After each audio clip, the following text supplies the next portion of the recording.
Assalamualaikum warahmatullahi wabarakatuh. Al-A'raf ayat 199 sampai 201. A'udzubillahi minasyaitonir rajim. Bismillahirrahmanirrahim. Khuzil afwa, ambillah bermaafan. Wa'mur bil ma'ruf, dan suruhlah mengerjakan yang ma'ruf. Wa'arid anil jahilin, dan berpalinglah dari orang-orang bodoh. Wa imma yanzaghannaka, dan jika ada yang menggoda engkau, minasyaitoni naz'un, dari setan terhadap satu godaan, fasta'idillah, maka berlindunglah dengan Allah. Innahu sami'un alim, sesungguhnya ia maha mendengar lagi maha mengetahui. Innal ladzina taqaw, sesungguhnya orang-orang yang bertakwa, idza massahum ta'ifun, apabila mereka dibayang-bayangi oleh godaan pikiran jahat, minasyaiton, dari setan, tadzakkaru, mereka ingat kepada Allah, fa idza hum mubsirun, lalu ketika itu mereka melihat kesalahannya.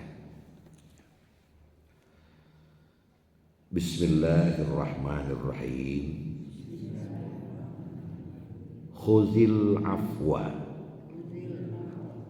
ambillah sikap pemaaf. Wa'mur bil 'urfi, dan suruhlah dengan berbuat ma'ruf. Wa'arid 'anil jahilin, dan biarkanlah orang-orang yang bodoh. Wa imma yanzaghannaka, dan jika ada yang menggoda engkau, minasyaitoni naz'un, dari setan terhadap satu godaan, fasta'idz billah, maka berlindunglah kepada Allah. Innahu sami'un alim, sesungguhnya dia maha mendengar lagi maha mengetahui. Innal ladzina taqaw, sesungguhnya orang-orang yang bertakwa,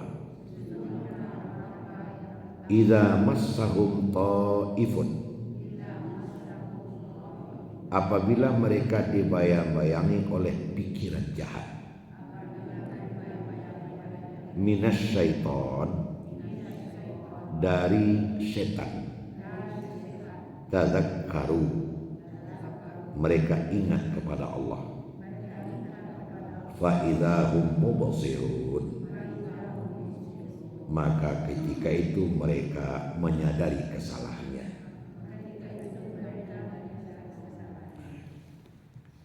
Bapak dan Ibu yang kami hormati,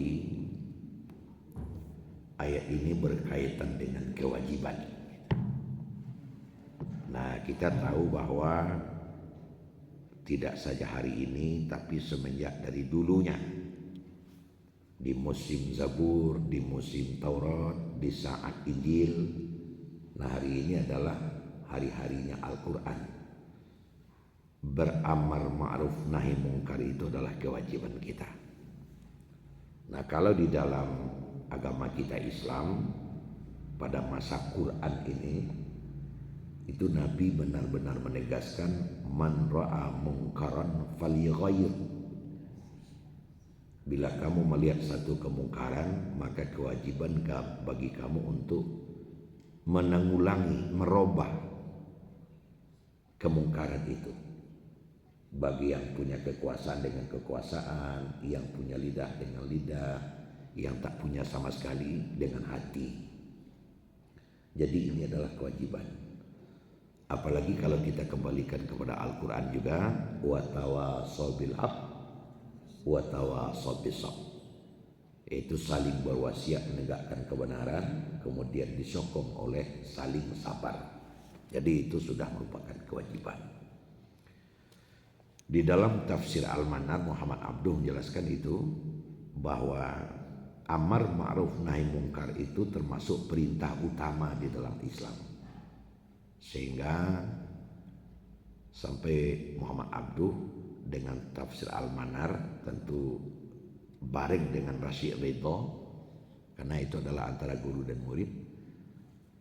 La salatalah, la samalah, la ibadatalah. Disebutkannya begitu. Tidak ada solat bagi orang itu, tidak ada puasa bagi orang itu, tidak ada ibadah bagi orang itu, sejauh atau sebelum orang itu ikut beramar ma'ruf bernahi mungkar.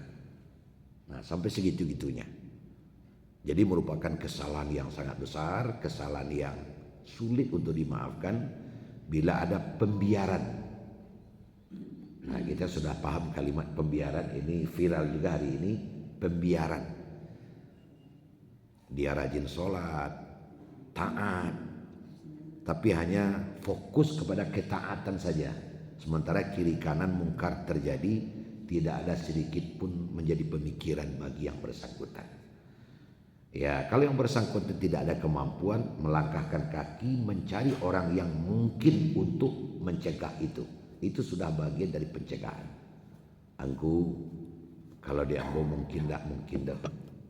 Dia riaknya siambonya. Mungkin angku, mungkin udah, mungkin apa, pas untuk mencegahnya. Sebabnya lisagan kapa. Itu juga sudah bagian daripada mencegah kemungkaran. Nah, ini perintah utama dalam agama kita. Mulai dari internal keluarga sampai kepada masyarakat, bahkan berbangsa dan bernegara secara keseluruhan. Apabila ada seorang yang tidur waktu sholat masuk, itu kewajiban bagi kita untuk membangunkan yang bersangkutan. Biar sajalah, dia kan tidur, bukan kita yang berdosa. Nah, ikut kita di dalam dosa yang ia peroleh itu sedikit. Kenapa? Karena ada pembiaran. Nah, namun kalau kita sudah bangunkan, lata calik matonya, paninggawa nyoba galuang balik, lepaslah kewajiban kita. Nah, gitu. Nah, jadi seperti di masjid ini ada kesengajaan bagi petugas masjid, rasailah tak azan dan gini nak bijago, maka petugas masjid yang bersikap seperti itu ikut dapat dosa. Nah, karena memang sudah diamanahkan demikian. Tapi sudah dibangunkan, sudah disuruh jauh lah beturi ampiang lah bajalang, masih kareli, itu bukan urusan kati. Inni balagul mubin, kata Nabi. Saya hanya bertugas menyampaikan. Nah, seperti itu. Nah, dalam ayat yang kita baca ini jelas diterangkan memang perjuangan di dalam wa'mur bil 'urf. Perjuangan di dalam menegakkan kebenaran itu memang berat. Di sini ada kata-kata urfi ya, tapi terjemahnya ma'ruf. Karena ma'ruf dengan urfi itu dibalik-balik daun taleh. Urf itu artinya suatu kerjaan yang sudah menjadi budaya dan setiap pribadi menganggap itu adalah baik.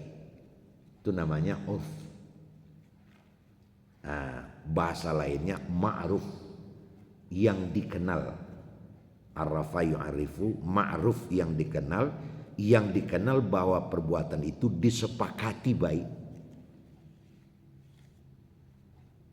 Karena manusia secara keaslian la tattafiqu ummati fid dhalalah.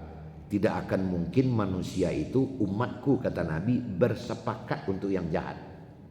Kenapa?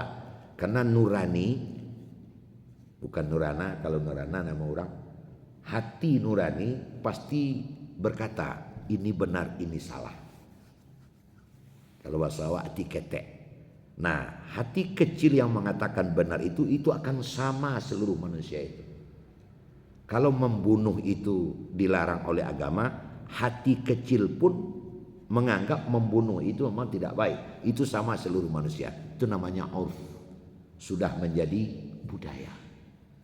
Nah, makanya urf kita terjemahkan ma'ruf saja. Itu maknanya. Nah, ibu dan bapak, menegakkan yang ma'ruf itu memang sulit. Banyak rintangan dan tantangan. Nah, kita tahu bahwa sosok Rasul Muhammad sallallahu alaihi wasallam itu kan diutus untuk seluruh manusia, ila kafatan linnas, kepada seluruh manusia. Tujuannya adalah amar ma'ruf nahi mungkar. Ada enggak orang yang tak senang sama Nabi Muhammad? Ada. Abu Jahil enggak senang itu. Abu Lahab enggak senang itu. Jadi si penegak kebenaran, sedangkan Nabi saja ada yang tak respect ke dia. Itunya Abu Jahil, Abu Lahab, dan abu-abu yang lain. Apalagi kita sebagai umatnya penegak kebenaran. Makanya kalau kita ingin menegakkan kebenaran, ada satu yang harus dipersiapkan. Persiapan mental. Nah, persiapan mental dalam hal apa? Di dalam hal mengarungi tantangan dan rintangan. Makanya dalam falsafah kehidupan kita, bobuek buruk sekali jalan, babuek baik tahan-tahan. Nah, itu makanya keluar itu. Babuek buruk sekali jalan. Kalau kita berbuat buruk, orang tinggal memberikan label saja, penjahat kau. Sedangkan berbuat baik saja, ada saja orang mencari cacat. Soalnya aja lo eloknya, tapi baca di tapi. Beliau eloknya. Lu disuruh lah, apa lu nimbau lah datang, lu dijujai lah galak. Tapi ya gak pilih, dicari coba. Dicari salah. Sama nanya bahasa itu ya apa tuanya. Tapi, nya pasti ada tapi. Kenapa? Karena tabiat manusia seperti itu. Apa tabiat manusia? Nah, ini dia ibu, Bu Win. Bu Pak nomor 3. Ya. Tabiat manusia ingin mendapatkan kedudukan pertama, ingin memperoleh juara 1. Itu tabiat manusia. Dalam hal apa saja, dia ingin lebih dari teman-teman. Oleh karena tabiat kita ingin lebih dari teman-teman dalam hal apa saja, tidak terkecuali tempat duduk. Ba'a dari rumah lah mulai bau sawo tu, sampai basanda tu harus untuk aden. Ya, tidak semua orang, kalau Bu Win gini dah. Alhamdulillah kan gitu. Jadi Bapak Ibu hadirin sekalian, di dalam segala tindakan pasti seperti itu. Seperti kami bapak-bapak ngomong komunikasi di kadai, itu harus di nomor 1 tuh. Didangar kecewa orang, sana nanti itu. Kan seperti itu. Kalau dia dapat nomor 1, rugi-rugi seketek, nah masalah kok kawak-kawak lah bayan muka sadu Allahnya. Dan itu tabiat kemanusiaan. Nah, dalam hal mempertahankan agar dia mendapat nomor 1, ranking 1, maka dia berusaha untuk merendahkan yang lain. Nyoyo elok tapi karena tapi kok tapiannya lah. Seperti itu. Kenapa itu bisa kita peroleh? Itu tabiat kemanusiaan. Nah, oleh karena itu Bapak Ibu sekalian, dalam menegakkan ma'ruf, kemudian temannya adalah nahi mungkar, amar ma'ruf, nahi mungkar, kita harus bersiap mental. Menjadi seorang dai harus bersiap mental. Nah, jaleh itu seperti hari ini tidak kunjung disetujui oleh DPR undang-undang perampasan aset. Kenapa DPR tidak kunjung menyetujui perampasan aset? Nah sekarang pertanyaannya adalah undang-undang perampasan aset baik apa jelek itu? Baik, untuk mengembalikan hak kepada yang punya. Banyak itu yang perlu harus dikembalikan. Tapi tak kunjung. Kenapa tak kunjung? Nah ini dia, banyak yang berkepentingan. Itulah manusia. Tunggu lu, itu bagus tuh. Cuman buat cari timing dan tapek. Hanya selesai menyalang terus dulu. Nah itu dia. Jadi manusia tetap demikian. Dia akan jurus pertama melihat teman itu adalah mencari kekurangannya, bukan mengakui kelebihannya. Nah, seperti itu. Nah oleh karena itu Allah mengatakan, bila kau menegakkan kebenaran, ada beberapa hal yang harus menjadi alat kekuatan. Pertama adalah al-afwa. Jadilah kau orang yang pemaaf. Itu yang pertama. Khuzil afwa. Kenapa? Karena yang terjadi di sekeliling itu Pak Mul, Mungko di belakang, Pak Ujang, di Mungko di belakang, di kiri, di kanan, itu hal-hal yang tak berkenan di hati saja itu. Kalau saya tanyakan kepada seluruh itu, pasti jawabannya serentak. Mana yang lebih banyak kejadian itu sesuai dengan keinginan kita atau di luar keinginan kita? Di luar keinginan yang banyak. Baik menyangkut pribadi seseorang, kelompok seseorang, maupun kejadian-kejadian yang bersifat alam. Itu yang banyak terjadi itu adalah di luar keinginan. Makanya di sini dalam tafsir ini khuzil af. Apabila kau tampil ke depan, tujuan amar ma'ruf nahi mungkar, menegakkan kebenaran, itu adalah merupakan kewajiban. Pertama harus kau pemaaf. Karena seluruh yang ada itu menghendaki kau harus pemaaf. Saya dalam tafsir Al-Azhar melihat itu. Ada satu kisah disampaikan oleh Nabi ketika ada satu perjalanan panjang, di tengah jalan istirahat, dan para umat atau anak buah sebut prajurit itu sudah pada kehausan. Air hanya ada satu mok lagi atau kendi ketek lah. Maka Nabi bilang, kalian deguk saja sedeguk seorang. Deguk pindahkan, sedeguk pindahkan. Kan terbayang itu. Jadi pas deguk, taruhlah nomor sabaleh, beliau kok sungai panjang. Sungainya panjang. Kalau bukan agak mantap sungai mana? Sungainya gak panjang. Ya tak ada orang muji tu awak tadi. Sungainya panjang sehingga menyangkut kabut-kabut di situ. Kadang cidong dah aktivitinya kalau aja. Satulah nyo minum. Itu urutan yang kasabale. Melihat yang seperti itu, urutan yang kedua balik, tidak mau minum lagi. Sebab sungai sudah masuk ke dalam.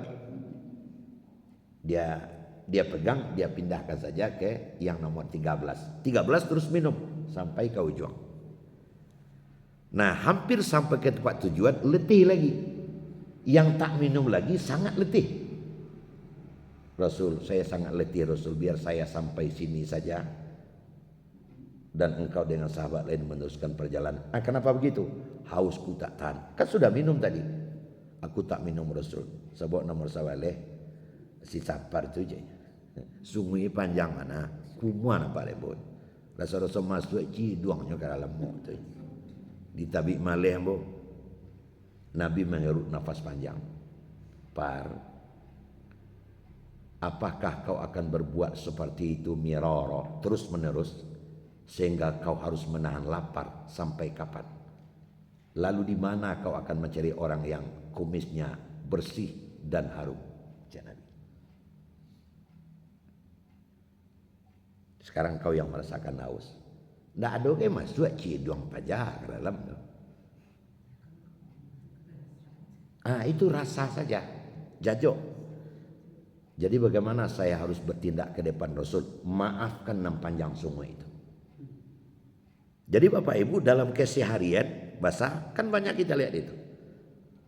Kadang-kadang kita ngomong sama teman agak dakek kawak, kadang macik-macik lah lari nayari. Lantiang-lantiang ya ludahnya kawak. Agak diambil sejarak seketik tanpanya sadari, maafkan saja dia. Ngecek stek kau ya ludah bakal don keluar. Jangan begitu lah kayaknya. Maafkan saja. Kadang oleh karena sangat emosi dalam artian takut tidak kadape, pijak sewa, maafkan. Itu qulil af, maafkan dia. Termasuk saya sebagai dai. Saya pernah pengalaman di Padang Panjang, tapi nggak boleh dibilang tempatnya. Jamaah limonya, lalu berempek. Ngaji terus. Lelaki-lelaki seorang murid awalnya sudahnya letak mik, hanya tak permisi aceknya. Permilin je. Atau lebaran 6 sekami tinggal amba berceramah ibu belimo. Nan belimo ko lalu barampek. Tinggal seorang, bupuan seorang tu. Tentu umur. Cuman lucunya Pak, mau dia buat na lucunya yang saya. Gak karyanya yang saya. Siap solat tanya, Pak tu na seorang tu ba tu, ba. Tadi kan kami berlimo Pak tinggal. Berampek lalu tinggal jago surang le. Mau buat na lucu ndak ada kayaknya galak. Nama kau. Tuan, nya pakak mah. Berarti kan ndak seorang sama nak. Maafkan dia. Maafkan yang berampek kau lalu lah. Bakaruah lah. Orang seorang le pakak, yo pakak lah. Maafkan. Tak terdengar oleh yang berlima itu ndak apa-apa. Miknya kan ada keluar. Ada yang ngaji je dua kan Allah itu. Maafkan alam ini. Banyak sekali tengah-tengah kehidupan seperti itu. Awak sedang ngiling lado di dapur ayam naiknya. Kaji selelok, maafkan saya tu. Kau tidak sampai ke Kota Panjang mengajar ayam. Itu kan tak masuk. Lari ayam tu ke bawah sampai ke coba dah bungkuk. Kemana Pak kau mengajar ayam cek. Maka saya nak jangan ngajak orang nak ajar kau. Lebih ramai Pak. Maafkan ayam tadi. Itu qulil af maksudnya. Macam-macam lah. Jadi Bapak Ibu hadirin sekalian di tengah-tengah kehidupan seperti itu. Kadang-kadang kita satu mobil. Teruslah di atas angkot. Aduh cie mengeceknya berdua ngecek. Habis orang kasih doa lain. Maafkan saja dia. Bentar kok kita dah turun. Itu artinya qulil af, maafkan. Nah seperti itu. Saya kadang pengalaman itu habis itu. Kan ada ibu-ibu nih ke masjid bawa anak. Sehingga mulai dari awal sampai selesai tak sekalimat pun sempat dia dengar. Habis dia mengasuh anak saja. Anak tu lari dia ilmu dia nyelo jubah dia anak tu main kemari. Maafkan. Maafkan saja. Mudah-mudahan anak itu nanti jadi ulama, jadi bupati. Anak tadi itu maafkan saja. Apalagi di dalam menegakkan amar ma'ruf nahi mungkar. Nah, coba bayangkan Bu Ita. Bu segala bu lah. Kalau kita tidak pemaaf, ialah kesasak surang sedadu awak. Macam lah dari tadi tu tagak saya kok alam mode itu. Terang hari yang berdua. Awak lu komentar, duduk dari tadi. Kok tagak ke banyak? Terang alirnya aja bae tegak lutut. Celiklah tu kok buat filem kok ala tegak lutut saja. Kalau itu jurus yang akan dipakai angok wak sasak surang. Dunia berjalan terus. Itu dia. Jadi Bapak Ibu hadirin sekalian saya hormati, qulillah, ambil dalam kehidupan itu jurus pemaaf. Sekali dikabek ler kabek, sekali tungku ler tungku ya kebarangke besok pagi jam 7. Tibu jan bakal tuntang. Payung saya patah ada hujan tu. Maafkan hujan itu. Mungkin ada hikmah di belakang. Itu maksudnya qulil af. Dalam hal-hal kecil, apalagi dalam hal-hal besar. Coba bayangkan oleh ibu. Memang qad kana lakum fi rasulillahi uswatun hasanah. Pribadi Rasul itu adalah contoh tauladan yang baik. Nah Nabi kita contoh dalam memberikan maaf. 5 tahun sebelum Mekah itu ditaklukkan, kan ada satu peristiwa yang sangat menakjubkan terjadi pada diri Nabi. Apa itu? Gugurnya Hamzah di perang Uhud. Paman beliau, Hamzah bin Abdul Muttalib. Kan perang sedang terjadi. Hamzah naik kuda, tok, dimanjani oleh Wahsy. Wahsy itu adalah budak Abu Sufyan. Manjanik itu kalau bahasa awaknya ketapel. Tapi pelurunya tidak kasih ada. Batu sebesar kepala ini. Bukan dipegang, ditanam di tanah. Belo bertigo belakang. Allah pehan. Itulah yang di kepala Hamzah sebelah belakang. Pingsan jatuh. Nabi melihat jarak 20 meter. Masya Allah. Pamanku katanya. Pas jatuh pingsan, datang si Hindun. Hindun itu perempuan, istrinya Abu Sufyan. Nyokaluan padangnya di Hindun, nyoturiah dadonya. Nyambiaklah dengan tangan kirinya, hati Hamzah itu dicabut keluar, dikunyah. Itu dilihat oleh Nabi itu. Sampailah Nabi madok ke langit dan berdoa. Ya Allah, kalau orang itu tidak tahu berdoa. Laknati langsung Hindun, laknati langsung Wahsy, laknati Abu Sufyan. Karena Abu Sufyan melihat dari kejauhan istrinya berbuat seperti itu, dia biarkan saja. Tapi Allah menjawab, Muhammad, kau tidak berhak berdoa begitu. Urusanku siapa yang akan aku azab dan siapa yang akan aku ampuni. Astagfirullah, lu boleh jauh doa itu lah. Nabi diam. Nah 5 tahun setelah itu Mekah ditaklukkan. Nabi membawa 10.000 pasukan tentara dari Madinah menuju Mekah. Kekuatan sudah ada di pihak orang Islam. Mekah hanya beberapa orang saja lagi. Ya salah satu lagi adalah orang kafir, ketuanya Abu Sufyan. Berangkatlah dari Madinah. 6 kilo sebelum masuk kota Mekah namanya Aqabah, pasukan berhenti, bilang Nabi. Semua berhenti. Kepada seluruh pasukanku kata Nabi, turunkan senjata kalian. Kita berusaha masuk ke kampung halaman kita Mekah. Kalau dapat tidak boleh tetes darah setetes pun tidak boleh. Lalu Rasul memanggil Utsman. Utsman ke sini. Saya Rasul, biko dia aman. Ang masuklah seorang ke Mekah dulu. Tolong seorang ke orang Mekah. Ang tahu ndak? Orang Mekah sangat ketakutan gini. Dan ang tahu juga nan paling ketakutan itu adalah Abu Sufyan. Takana renyon alamo. Alahkah pembalasan Muhammad ke diri awak. Memang benar malam tadi Abu Sufyan sudah mengumpulkan keluarganya.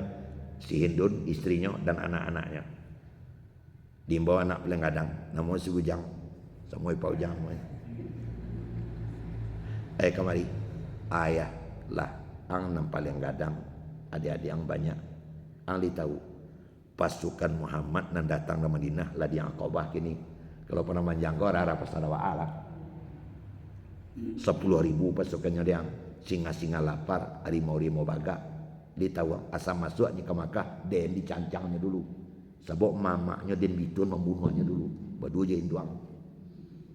Aku itu terjadi di diri dan beko tolong jago adik-adik. Alah itu adik bola don kesini lon adik bola istrinya don. Kalau seandainya udah beko yo memang di situ janjian, jangan capek mana kau balaki. Ajak anak-anak dulu. Yoda dalam hati Sindun, dalam hati yang beko retong lah itu kecil. Nah Bapak Ibu hadirin, sedang seperti itu menjelang subuh ada orang sorak-sorak. Ternyata suaranya Utsman. Kami pasukan Rasul datang dari Madinah sebanyak 10.000. Ada singo, ada harimau, ahli panah, ahli pedang. Tapi kami berniat baik, tak boleh ada darah setetes pun. Namun demikian, siapa yang masuk masjid aman. Siapa yang ke rumah Abu Sufyan aman. Siapa yang ngunci rumahnya sendiri karena begitu jarak aman. Diulang berkali-kali. Kalau bentuk di mana panjang, ke suruangan. Di bawah bantu itu tarik ke gunung arah itu, tarik sungai Ando arah itu, tarik sebalik. Nampaknya ada peluang untuk selamat mah. Tapi ada cik pengumuman yang sangat jadi pikiran Abu Sufyan. Siapa yang masuk rumah Abu Sufyan aman.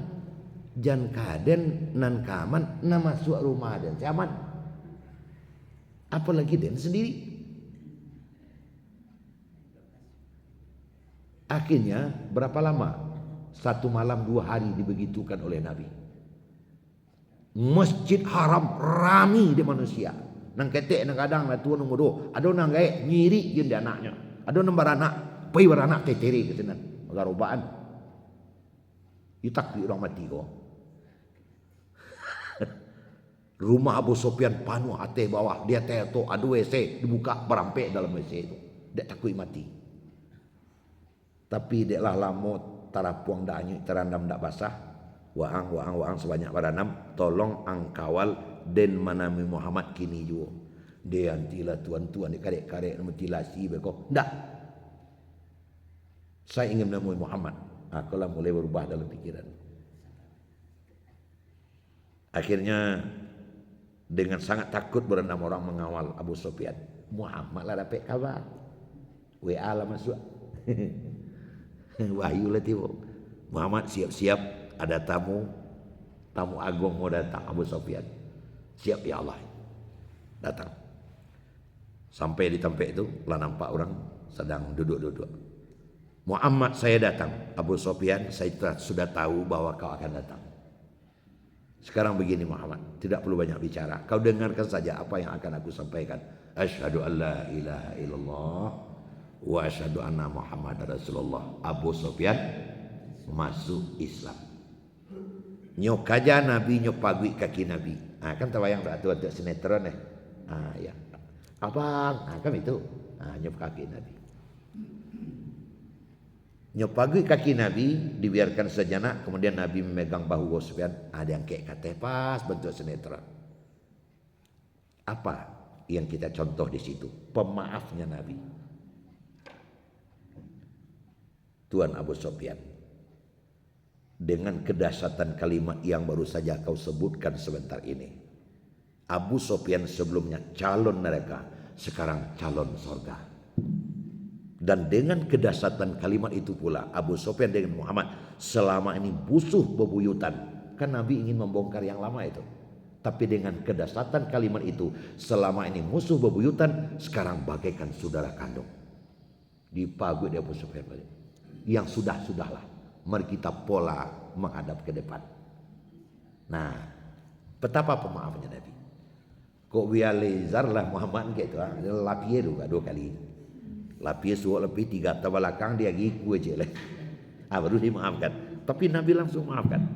Nah bergandeng tangan Muhammad dengan Abu Sufyan masuk ke Mekah. Tempat pertama dituju adalah Masjid Haram. Lah ramai orang. Tentu orang bingung.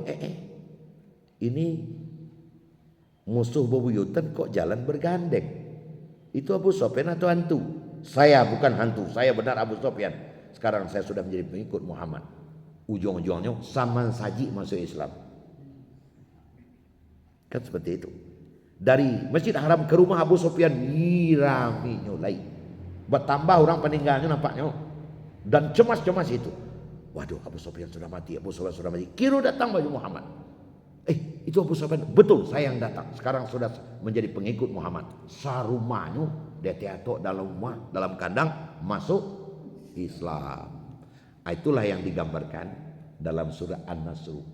Wa ra'aitan nas yadkhuluna fi dinillahi afwaja.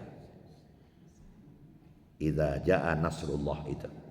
Apabila sudah datang pertolongan Allah wal fath dan kemenangan, kau lihat manusia masuk ke dalam agama Allah berbondong-bondong. Dimaafkan oleh Nabi.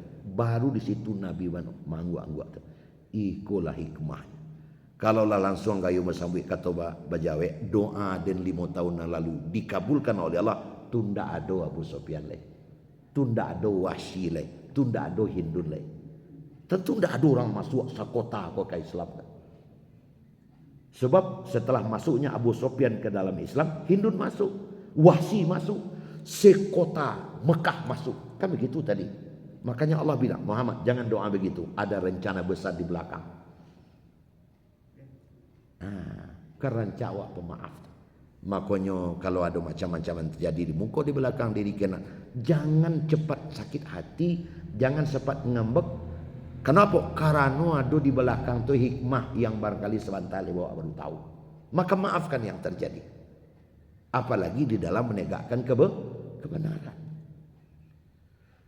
Di mana ada Muhammad, di sana ada Abu Jahil kan begitu. Makanya qulil af, khuzil af. Ambillah sikap pemaaf di dalam menegakkan yang baik. Itu yang pertama. Yang kedua, wa'rid anil jahilin. Dan dalam menegakkan kebenaran, berpalinglah dari orang bodoh. Hanya ibu-ibu papa, orang-orang bodoh ini kadang berkomentar. Alah, kan sakit dengannya tuh.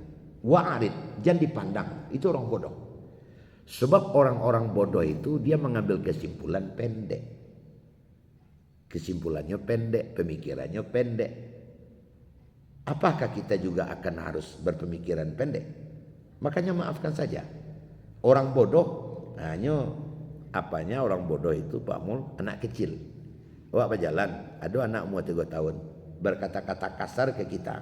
Taruh di pacarinya Wak. Asik Wak. Maafkan saja. Kalau apa cari ini itu semua jadinya dia.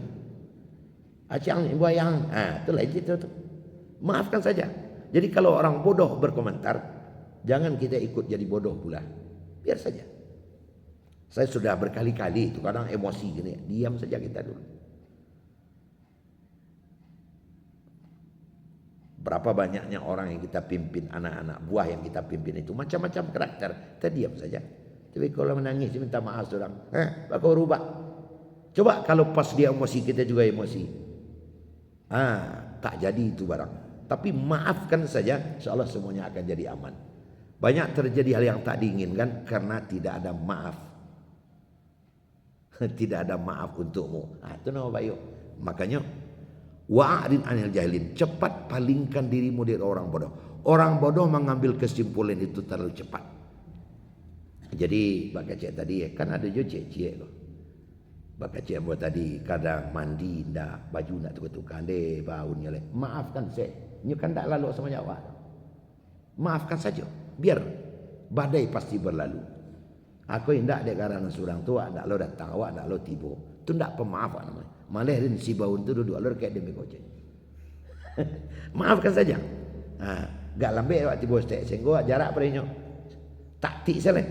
Maafkan saja. Aduh kalau sopo-sopo itu segala macam kan ada orang tak peduli saja dia. Kita kalau ngomong dekat orang kan diam-diam saja. Kita ngomong berdua, jangan terganggu pula orang sana. Itu orang pintar itu. Kalau orang bodoh, wang mana? Ndak tanturnya orang rami mintu oke do belakang. Jahilin dia bodoh, maafkan dia. Najaleh dewa amar ma'ruf nahi mungkar wa jalan. Kemudian yang tak kalah penting. Wa imma yanzaghannaka aminas syaitan jaz'un. Dalam menegakkan kebenaran kadang setan menggoda.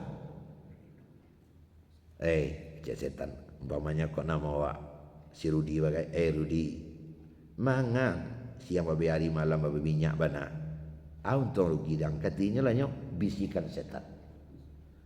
Mangau ka payah-payah katinya lah nyok bisikan setan. Sehingga apa yang kita laksanakan tak jadi lagi. Nah kalau itu terasa fasta'iz billah, maka cepat-cepatlah berlindung kepada Allah. Maka senyum membaca na'udzubillah. Akan dia coba baca tu mah na'udzubillah. A'udzubillahi minasyaitonir rajim. Pasti dibisikkan oleh setan sehingga kita menjadi lemah, mengalah kita. Ada mulai dari kini tidak datang-datang lagi. Mengalah awak namanya. Itu bisikan setan kawak supaya awak melemah. Melemah di rumah, melemah di tetangga, melemah di masyarakat. Sehingga dia ambil sedayus. Bapak Ibu, Buya Hamka kan pernah ditangkap karena dianggap melawan pemerintah. Diinterogasi. Benar Buya ingin mengkudeta? Tidak ada udah Pak. Jangan ingin tabayang sendadu. Saya adalah cinta tanah air. Hubbul watan nisful iman. Cinta tanah air itu setengah dari iman. Kenapa saya harus menjadi pengkhianat? Tapi walaupun kita sudah bersumpah demi Allah dengan Al-Quran bahwa kita tidak pernah ada niat, namun dia tetap tidak percaya. Saya tetap dikurung. Ada datang setan kadang-kadang. Hamka kecil. Kalau laiko ngau no hidup lagi. Bunuh saya diri lagi. Ambil saya sesilek. Tu dia saya apa tu? Tabuang pembuluh darah tu. Dibisikkan oleh setan. Tapi kalau itu saya lakukan, berarti saya kalah. Fasta'iz billah, cepat berlindung kepada Allah kalau ada hal-hal yang seperti itu. Cak payah dia lain, cak dia bunuh diri dia lain, cak dia nambui tabiang kau lain. Ancak hani yang sesikap nak satu-satu leh, itu bisikan setan. Atau yang sifatnya progresif, cak dia bunuhnya dulu, ancak dia bakar rumahnya dulu, ancak dia celakuan atau bandonya dulu, itu bisikan setan. Nah, jadi ibu-ibu, kita semuanya beramar ma'ruf bernahi mungkar, yo siap-siap mental awak. Pasti ada orang mengomel kawan. Kalau awak sudah fasta'iz billah, innahu sami'un alim. Nah Bapak Ibu, modal dasarnya takwa. Innal ladzina taqau, sungguhnya orang bertakwa, apabila ada bayangan dalam pikirannya yang jahat dari setan, nyo pasti ingat kepada Allah. Makanya innal ladzina taqau idza massahum taifun minasyaiton tadzakkaru. Kalau ada modal solat, modal sedekah, modal kaman saji, modal ikut wirid tafsir seperti ini, insya Allah kalau ada bayangan jahat, awak capek tadzakkaru. Ini Allah awak capek. Karena kekuatan ibadah yang lah awak karajokan tadi itu mengingatkan awak. Fa idza hum mubsirun. Akibat yang akan muncul dengan tindakan itu tabayang awak. Sehingga urungkan balik. Nauzubillah, mangalah dengan bodoh atau kecewa. Jadi dan sebenarnya orang-orang yang kadang terbawa arus mengeringkang ke denuanya. Hari lampang lepas jatuh, itu nama salah jadi jelek. Itu nama salah jadi jelek. Itu orang yang tipis ibadah. Nah kalau orang yang ibadahnya kuat, ibadahnya mantap, sedekahnya mantap, solatnya mantap, ibadahnya itu memberikan kekuatan ke dirinya untuk capek sadar mengucapkan na'udzubillah. Itu dinasihatkan oleh Allah kepada kita. Itulah ibu-ibu, makanya kita harus bersiap untuk tegar di dalam menegakkan kebenaran, di dalam menyampaikan yang baik. Pasti ada tantang dan tantangan. Apa modal dasarnya? Pemaaf. Pemaaf. Kadang waktu sudah semayang, semayanglah. Boleh dia anak kita, suami kita, istri kita. Yo. Jangan cok aja. Amal waksan sudah nantinya. Kan mada jantung nanya tu. Sabar saja kita. Bekori kami lelang. Mama tadi, nyu masuk kamar tu pak, masuk kamar tu mah. Jadi, kita semayanglah. Kan bisa saja. Kita maafkan. 2 hari 3 hari sore itu baru nyu laksanakan. Itu kunci. Apa ya? Khuzil afwa. Ambillah sikap pemaaf. Wa'mur bil urfi. Dan suruhlah dengan berbuat ma'ruf. Wa'arid anil jahilin. Dan tinggalkanlah orang-orang bodoh. Wa imma yanzaghannaka. Dan jika kamu digoda oleh satu godaan, minas syaiton, dari setan, naz'un, satu godaan, fasta'iz billah, maka berlindunglah kepada Allah. Innahu sami'un alim, sungguhnya dia maha mendengar lagi maha mengetahui. Innal ladzina taqau, sungguhnya orang-orang yang bertakwa, idza massahum taifun, bila mereka dibayang-bayangi oleh satu pikiran jahat, minas syaiton, dari setan, tazakkaru, mereka segera ingat Allah. Fa idza hum mubsirun, maka ketika itu mereka menyesali kesalahan. Alhamdulillah. Assalamualaikum warahmatullahi wabarakatuh.